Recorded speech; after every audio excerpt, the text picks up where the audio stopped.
That's a really good question. Caitlin wants to know if we're going to see the animals that are here. So because we're in a national park, these animals are protected, but they are wild. So will we... We're about to enter our first national park. Ready? And we're in Zion. So will we see the animals? You know what? I can't promise anything because they're wild animals. They are protected. They know they're safe here. So will they come out and say hi? We don't know. They might be in the bushes. On this side of the park, we're looking for bighorn sheep. So we'll talk about that here in a second. But you've only seen one? Oh, Caitlin has another great question. Why are the roads red? That's an interesting question, right? Why isn't it black like everywhere else? Well, because this is a national park, what they decided to do is actually paint it. And so that way it's not a harsh black. They do blend. You don't get anything if you see one. You get to point it out to the entire bus and you get credit for finding it first. So as we drive through this park, as we're looking for bighorn sheep, Zion National Park, who was it that gave that presentation? Nadia, okay. As Nadia said, this national park became a national monument in 1909, all right? Before that, we had Native American tribes coming through this area. And when the Mormon pioneers came down that we've been talking about, that we talked about yesterday, when Brigham Young sent the pioneers down here to settle, they sent word back to him and they said, we have found Zion. And as Nadia said, Zion means a place of relaxation and kind of like a heavenly place. And so,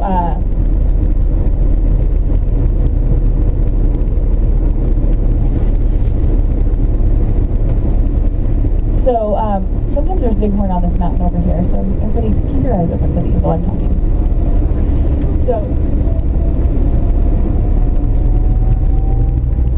So as Brigham Young sent people down here, they found this place and they said, we have found Zion. You need to come down here and see this. So Brigham Young came down, he made the trip down to see Zion. And he gets here and he says, yes, it's very beautiful, but this isn't Zion. It's not Zion. And so they started calling this area not Zion. Because what else would you call it, right? So he started calling this area not Zion. And then when they became a national monument in 1909, they started calling this Makuntaweep National Monument, which is after the Native American word that they used, that they called this area. For those two types of cactus here in the park, you will see some juniper trees and some pine trees and things like that. You might even see some Indian paintbrush, which is a little red flower. They're very pretty.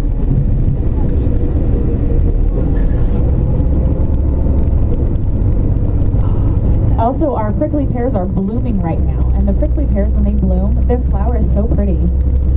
So there's like a fuchsia flower that blooms, there's a yellow flower, and then there's like an orange flower that blooms as well. So you'll see the flowers; they're actually really pretty.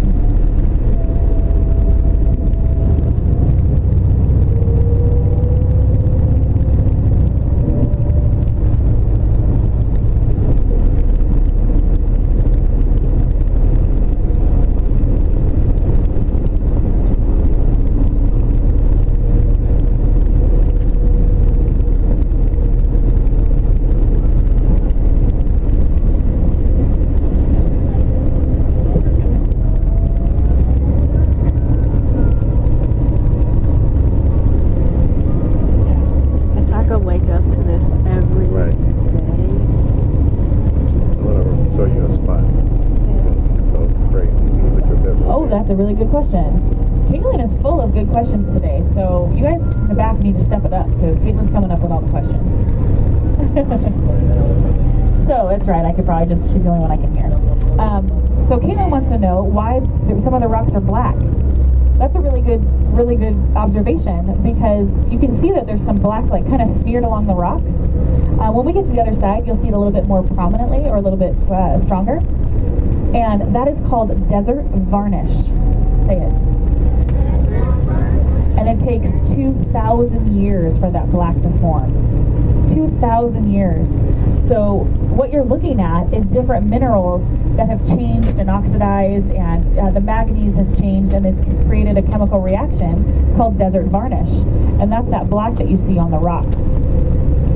Now when you see petroglyphs, or the ancient Indian writings, they usually carve into the desert varnish, and that way you can really see the color beneath. So right below the desert varnish, there's going to be the red rock. So if you were to carve through the black, red would show through, right? Or that the sandstone color. So they're very prominent. Does that make sense? So you can really see the drawings and whatnot. All right, so now we have to go through this tunnel. The tunnel is actually really cool, but we have to go through it. So when they originally built this tunnel in 1931, when it was completed, did tour buses exist? Did motorhomes exist? Yeah, no. So they built this for the cars that they had. So back then, they could fit 2 cars down this way. But right now, because we're so big, they have to shut the tunnel down, and we go right down the middle.